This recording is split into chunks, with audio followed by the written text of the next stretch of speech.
When you think of the greatest rivalries in sports, what comes to mind? Ollie versus Frazier, Yankees versus Red Sox. Sure, those are legendary, but for my money, nothing, and I mean nothing, compares to the epic, decades-long war between the Los Angeles Lakers and the Boston Celtics. This isn't just a rivalry, it's a saga, a clash of dynasties, philosophies, and basketball titans that has defined the very soul of the NBA. It all started in the late 1950s and really caught fire in the 60s. The Minneapolis Lakers had moved to sunny Los Angeles, bringing with them superstars like Elgin Baylor and Jerry West. On the other side of the country, in the hallowed halls of the Boston Garden, Bill Russell and the Celtics were building a dynasty unlike any other. They were a machine, a green and white tidal wave of defensive prowess and team basketball, coached by the legendary Red Auerbach. From 1959 to 1969, these two teams met in the NBA Finals an incredible 7 times. And 7 times, the Lakers went home heartbroken. It was pure torture for Laker fans. Jerry West, the logo himself, was so dominant, yet he couldn't overcome the Celtics' collective might. The 1969 Finals were the absolute peak of this early-era heartbreak. The Lakers had added Wilt Chamberlain to their squad, creating a super team with West and Baylor. Game 7 was at home in LA. The owner, Jack Kent Cooke, was so confident he had thousands of celebratory balloons waiting in the rafters, with flyers in every seat saying, "When, not if, the Lakers win the title ... double quotes." Well, you can guess what happened. Don Nelson hit a famously bizarre, high-arcing shot that bounced straight up and fell through the net, sealing another Celtics victory. The balloons stayed in the rafters. The Celtics celebrated on the Lakers' home court. It was a level of psychological dominance that fueled a deep, burning resentment in Los Angeles for years to come. For the Celtics, it was just another day at the office, another banner to hang. For the Lakers, it was a curse. The 70s were a bit of a down period for the rivalry. Russell retired, Wilt and West moved on, and new teams rose to prominence. But it was just the quiet before the storm. Because in 1979, the basketball gods delivered a gift that would reignite the rivalry and save the NBA itself.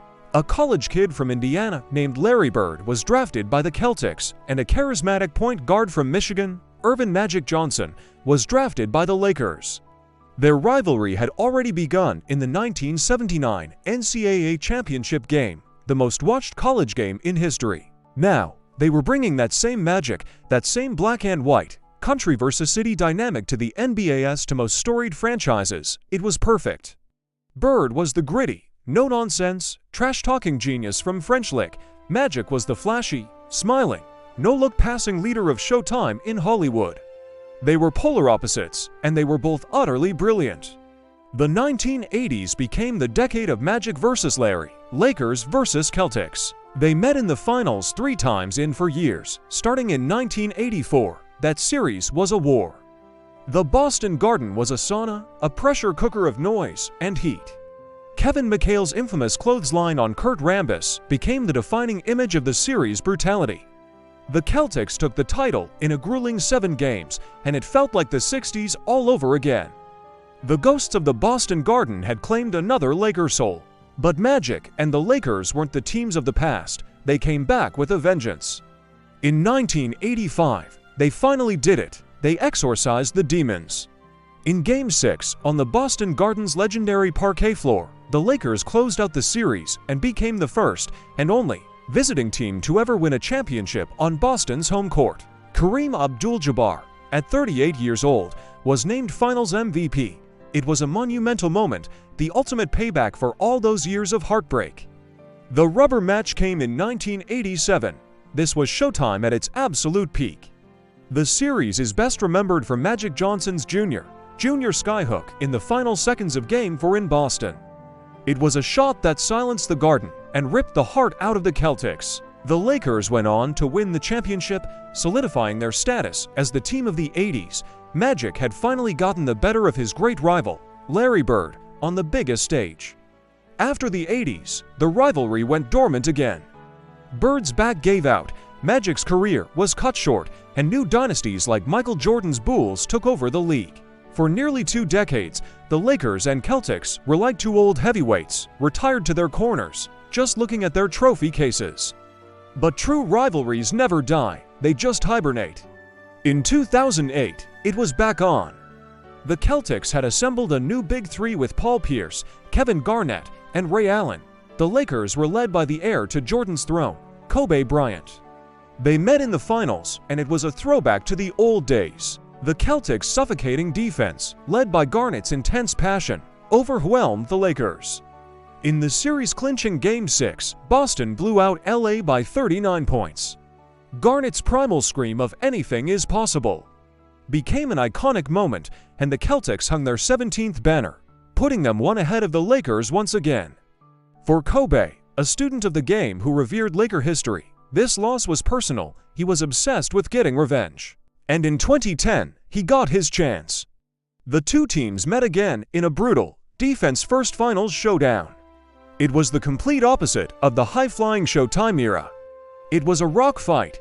It all came down to a Game 7 in Los Angeles. The Lakers played horribly on offense. Kobe himself couldn't buy a basket. But they clawed, they scratched, and they fought. It was Ron Artest, now Meta World Peace, who hit a massive three-pointer late in the game. It was Pau Gasol battling for crucial rebounds. And in the end, the Lakers won, 83-79. Kobe, standing on the scorer's table, arms outstretched, had finally gotten his revenge on Boston.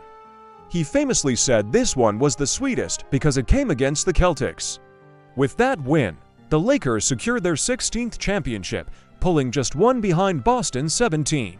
And that's where we stand today, tied. In 2020, LeBron James and Anthony Davis led the Lakers to their 17th title in the bubble, finally matching the Celtics' historic total.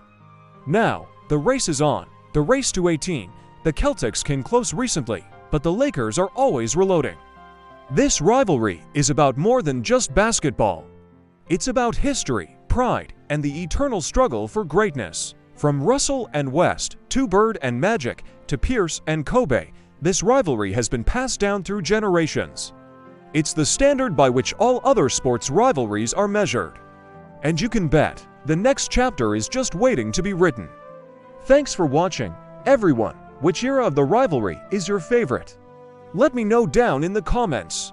And if you enjoyed this trip down memory lane, make sure to hit that like button and subscribe for more deep dives into NBA history. See you next time.